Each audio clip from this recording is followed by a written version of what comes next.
Hello friends, welcome to NS foods. ఇప్పుడు మన వీడియోలో ఎంతో ఈజీగా చికెన్ సెమీ గ్రేవీ కర్రీని ఎలా చేసుకోవాలో వీడియో చేసుకున్నామండి.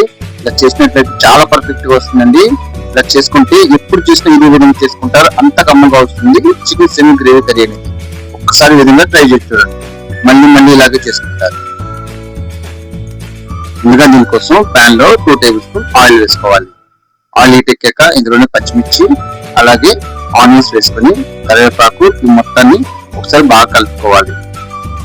ఇలా బాగా కలుపుకున్నాక ఇప్పుడు ఇందులో అల్లం వెల్లుల్లి పేస్ట్ యాడ్ చేసుకోవాలి. అల్లం వెల్లుల్లి పేస్ట్ అనేది పచ్చివాసన పోయేలాగా మగ్గించుకోవాలి. ఇలా పూర్తిగా మగ్గిపోయిన తర్వాత 2 టమాటాస్ ని చిన్న ముక్కల కింద కట్ చేసుకుని వేసుకోవాలి. టమాటాస్ కూడా పూర్తిగా మగ్గిపోయిన తర్వాత ఇందులో ఒక 1/2 కేజీ చికెన్ ని శుభ్రంగా కడిగి వేసుకోవాలి. ఇప్పుడు ఇందులో కొంచెం పసుపు అలాగే కల్లు యాడ్ చేసుకోవాలి. కల్లు యాడ్ చేయడం వల్ల మనకి చికెన్ అనేది మంచి టేస్ట్ అనేది యాడ్ అవుతుంది. మీరు మొత్తాన్ని ఒకసారి బాగా కలుపుకోవాలి.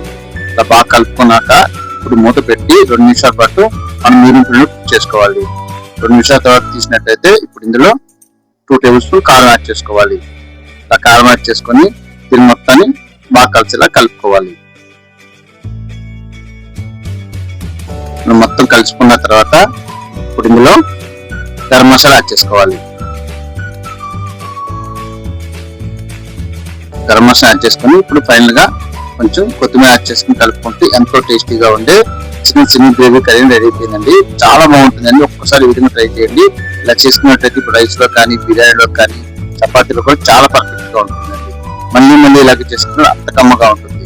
ఈ వీడియో కనుక మీకు నచ్చినట్లయితే లైక్ చేయండి. మరిన్ని వీడియో కోసం మా ఛానల్ సబ్స్క్రైబ్ చేసుకోండి. Thank you for watching this video.